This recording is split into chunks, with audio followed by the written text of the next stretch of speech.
تباہی اور جنگ کے سائے میں گھرے غزہ کے جنوبی شہر خان یونس میں اس ہفتے ایک ایسا منظر دیکھنے میں آیا جس نے علاقے میں خوشی اور امید کی ہلکی سی کرن پیدا کر دی۔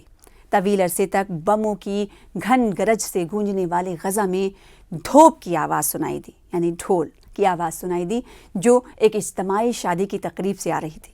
اور وہاں روایتی فلسطینی لباس میں ملبوس ایمان حسن اور سوٹ پہنے ہوئے حکمت لوہا دوسرے درجنوں جوڑوں کے ساتھ ہاتھوں میں ہاتھ ڈالے ٹوٹی بکھری عمارتوں کے درمیان سے گزرتے ہوئے ایک نئے سفر کا آغاز کر رہے تھے۔ غزہ میں جنگی تباہ کاریوں کے درمیان 54 جوڑوں کی اجتماعی شادی کا وقت تھا۔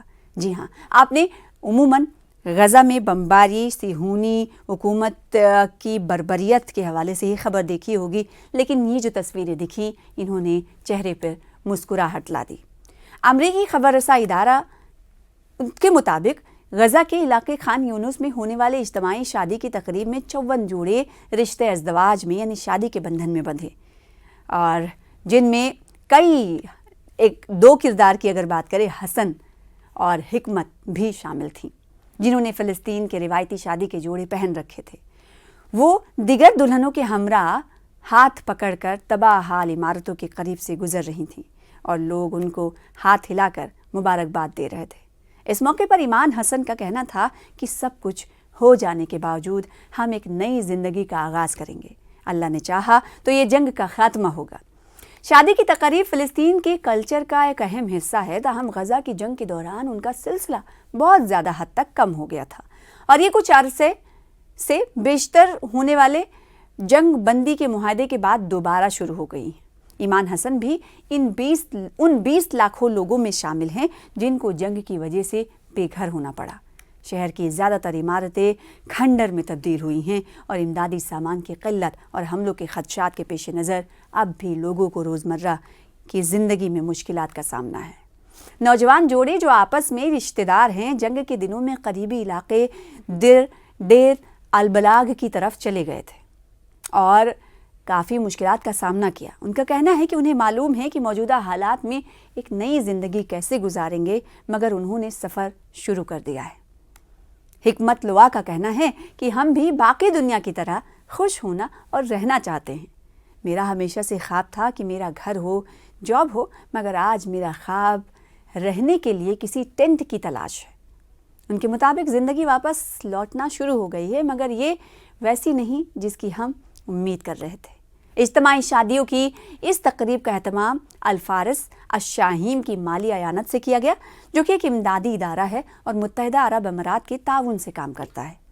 تقریب کے انعقاد کے علاوہ ادارے کی جانب سے 9 بہائتہ یعنی جن کی شادی ہو رہی ہے جوڑوں کی نئی زندگی شروع کرنے، ایسے مواقع پر دولہا دلہن کو ان کے رشتہ داروں کی جانب سے بہت پیار دیا جاتا ہے، جن میں گلیوں میں رقص اور بارات کے مراحل شامل ہیں، جبکہ ان مواقع پر کھانے کا بھی انتظام ہوتا ہے، اہتمام ہوتا ہے، لیکن ان کے لیے کچھ رقم کی سلامی بھی دی گئی اور کچھ ضروری سامان بھی دیا گیا۔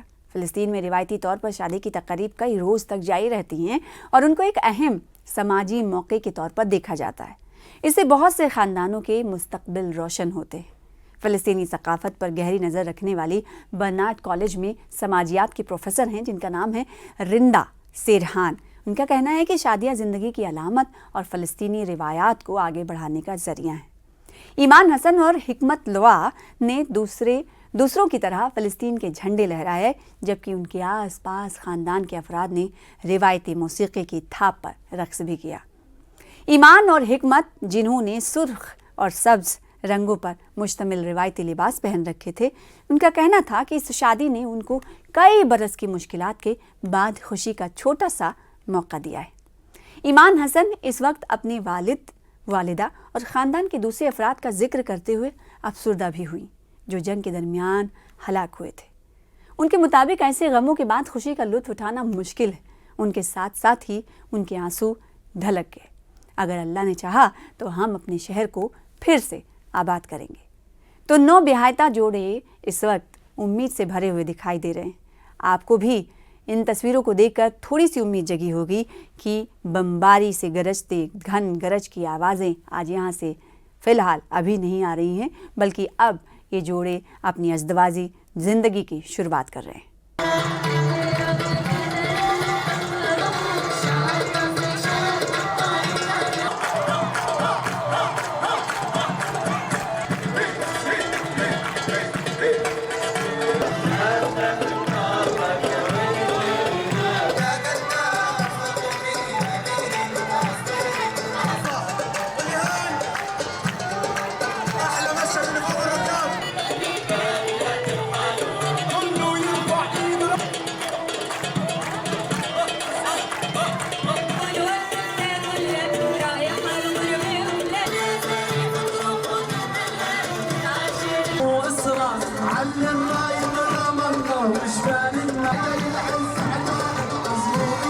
يا بابا